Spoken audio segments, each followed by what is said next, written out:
Print, electronic اور digital media کو regulate کرنے کا ایک منصوبہ تیار کیا ہے، اور اس حوالے سے وزارت اطلاعات و نشریات کی جانب سے ایک ڈرافٹ آرڈیننس بھی تیار کیا گیا ہے، جس کے اوپر اب اسٹیک ہولڈرز کے ساتھ مشاورت کی جائے گی، اور یہ اسٹیک ہولڈرز کی مشاورت کے بعد جب یہ فائنل ہو جائے گا تو پھر اس کی یا تو پھر آرڈیننس کے ذریعے اس کا نفاذ کر دیا جائے گا، نہیں تو پھر قانون سازی کی جائے گی، کیبنٹ سے منظوری لی جائے گی، پھر قومی اسمبلی اور سینٹ سے اس کی اپروول لی جائے گی، اور اس کے بعد ایک نئی اتھارٹی، جیسے ایک پیمرا ہے Pakistan electronic media regulatory authority, یہ صرف الیکٹرانک میڈیا کو ریگولیٹ کرتا ہے، لیکن جب یہ نئی اتھارٹی بن جائے گی تو اس کا نام رکھا گیا ہے پاکستان میڈیا ڈیولپمنٹ اتھارٹی۔ اس میں تمام پرنٹ ہو، الیکٹرانک ہو، ڈیجیٹل ہو، یہ تمام میڈیا جو ہے وہ اس کو ریگولیٹ کیا جا سکے گا، اور اس ڈرافٹ آرڈیننس یعنی کہ ڈرافٹ جو آرڈیننس آیا ہے اس کا یہ چیز سامنے آنے کے بعد کچھ صحافیوں نے شاید اس ڈرافٹ آرڈیننس کو پڑھا نہیں ہے، اور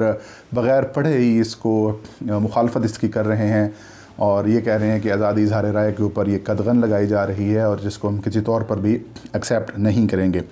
میں نے وہ ڈرافٹ لیا، ڈرافٹ کے کچھ چیدہ نکات میں نے حاصل کیے کہ اس ڈرافٹ آرڈیننس میں بیسیکلی ہے کیا۔ پہلی بات تو یہ ہے کہ یہ جو 26 صفحات پر مشتمل ڈرافٹ ہے، اس میں ایک اتھارٹی بنائی جائے گی، چیئرمین ہوں گے اس کے اتھارٹی کے، اور اس میں کل 11 ممبران دیگر شامل ہوں گے۔ یہ media development authority print, electronic, digital media کو ریگولیٹ کیا جائے گا۔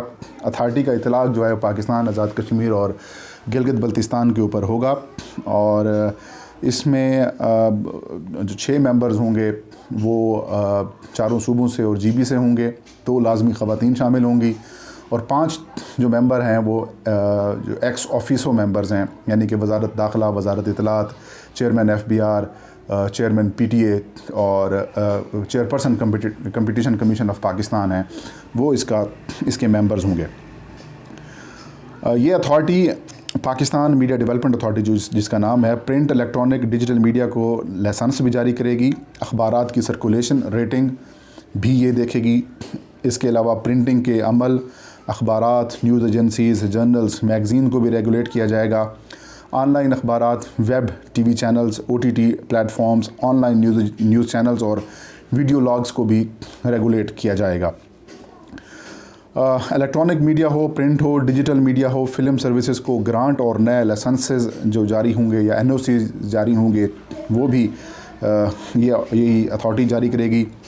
شکایات کی تحقیقات اور کارروائی کا اختیار بھی اس کو حاصل ہوگا۔ بہترین کوالٹی اور میڈیا سروسز میں مقابلے کو فروغ دینا بھی اتھارٹی کی ذمہ داری میں ہوگی۔ اس کے علاوہ میڈیا یوزرز جو ہیں، جو لوگ چینلز دیکھتے ہیں، ان کے مفادات کا تحفظ بھی اتھارٹی کی ذمہ داری ہوگی۔ میڈیا سیکٹر میں مقابلے کی فضا اور کنزیومرز حقوق کا جو تحفظ ہے اس کو بھی یقینی بنایا جائے گا۔ اتھارٹی وفاقی حکومت کی تمام جو ہدایات ہیں ان کے اوپر عمل کرے گی، اور کہیں پر کوئی پالیسی رفٹ آتا ہے تو پھر اتھارٹی جو حکومت کا جو بھی حکومت ہوگی اس کی جو ریکمنڈیشن ہوگی یا پھر اس کی جو انسٹرکشن ہوگی وہ حتمی ہوگی۔ اتھارٹی کو میڈیا ہاؤسز کے آلات کا جائزہ لینے اور تحقیقات کرنے اور اس کو سیز کرنے کا بھی ناظرین اختیار حاصل ہوگا اس ڈرافٹ کے مطابق، اور ملک سے باہر بھی میڈیا ہاؤس سے متعلق اگر معلومات اکٹھی کرنی ہے تو وہ بھی اتھارٹی کے اختیارات میں شامل کی گئی ہے۔ فلم ڈسٹریبیوشن ہو، شوٹنگ ہو اور پروڈکشن کے لیے جو این او سی کا اجرا ہے وہ بھی یہ اتھارٹی دیکھے گی۔ اس کے علاوہ جو اتھارٹی کے ممبران ہیں ان کو وفاقی حکومت گزٹ نوٹیفیکیشن کے ذریعے تعینات کرے گی۔ اتھارٹی میں جس طریقے سے میں نے پہلے کہا کہ 6 نامور شہری ہوں گے اور باقی آزاد کشمیر اور جی بی کی بھی نمائندگی ہوگی۔ اس کے علاوہ جو ممبرز ہیں اگر مسلسل 3 اجلاسوں میں شرکت نہیں کرتے تو ان کے جگہ پہ نیا ممبر لایا جائے گا۔ چیئرمین اور ممبران 65 سال کی اگر عمر کو پہنچیں گے تو وہ ریٹائرڈ ہو جائیں گے۔ اس کے علاوہ اتھارٹی میں الیکٹرانک، پرنٹ، ڈیجیٹل میڈیا اور فلم ڈائریکٹوریٹ بنائے جائیں گے۔ اتھارٹی اپنی سالانہ رپورٹ جو ہے وہ صدر مملکت کو بھجوائے گی۔ اس کے علاوہ اتھارٹی پروگرامز اور اشتہارات کے لیے ضابطہ اخلاق بنائے گی، جبکہ این او سی اور لائسنس کے لیے شرائط و ضوابط بھی اتھارٹی کے ڈرافٹ کا حصہ ہیں۔ اس کی فیس کیا ہوگی وہ خود طے کرے گی۔ اس کے علاوہ ان سے این او سی بھی لیے جائیں گے، اداروں کی طرف سے این او سیز لیے جائیں گے، ساتھ میں جو آرٹیکل 19(19)A کے تحت جیسے ملک کے خلاف دہشت گردی کا فروغ، مذہبی منافرت پھیلانا، اسلام کی، پاکستان کی جو اساس پاکستان ہے یا پھر نظریہ پاکستان ہے اس کے خلاف پروگرامز نہیں ہو سکیں گے. پاک فوج کے خلاف، عدلیہ کے خلاف یا پھر ہیڈ آف دا اسٹیٹ کے خلاف بھی کوئی ایسے پروگرام نہیں کیے جائیں گے. اس کے علاوہ وفاقی حکومت کسی ایسے غیر ملکی شہری کو حکومت یا پھر تنظیم کے سپانسر یافتہ شخص کو یا پھر زیادہ شیئر ہولڈرز جس کے غیر ملکی شیئر ہولڈرز ہوں اس کمپنیوں کو لائسنس نہیں جاری کرے گی. شکایات کونسل بھی بنائی جائے گی. شکایات کونسل میڈیا ہاؤسز سے متعلق ہر شکایات سنے گی. اگر کسی چینل میں میڈیا ورکرز کو تنخواہ نہیں مل رہی تو اس کی بھی شکایات سنی جائے گی.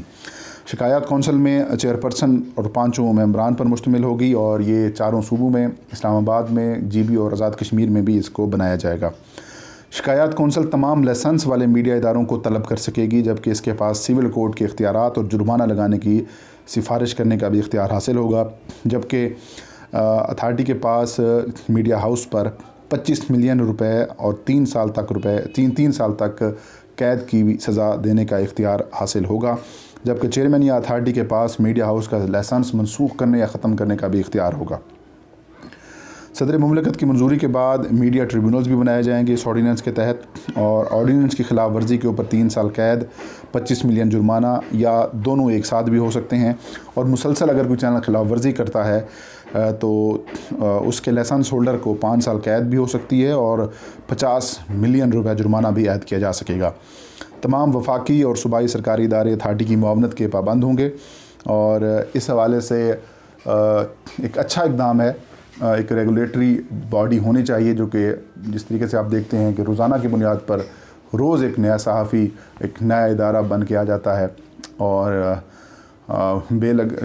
جسے کہتے ہیں کہ بے لگام گھوڑا کی طرح چیزیں دوڑی جا رہی ہیں. ان کو ریگولیٹ کرنا چاہیے، اور ایک اچھا اقدام ہے فواد چودھری اور باقی ان کی ٹیم کا، جس کے اوپر اب اسٹیک ہولڈرز کے ساتھ مشاورت ہوگی. 2 سے 3 مہینے اس سارے عمل کو لگیں گے، اور اگر اسٹیک ہولڈرز راضی ہو جاتے ہیں اور حکومت بھی راضی ہو جاتی ہے تو یہ ایک اچھا اقدام سامنے آئے گا. میں حیران ہوں کہ ایک اچھی چیز کو کیوں مخالفت اس کی جا رہی ہے، اور بالخصوص ایسے لوگ اس کی مخالفت کر رہے ہیں جنہوں نے اس ڈرافٹ کو یا پھر اس آرڈیننس کو یا پھر اس نئے قانون کو پڑھا ہی نہیں ہے، اور بغیر پڑھے اس کی مخالفت کی جا رہی ہے.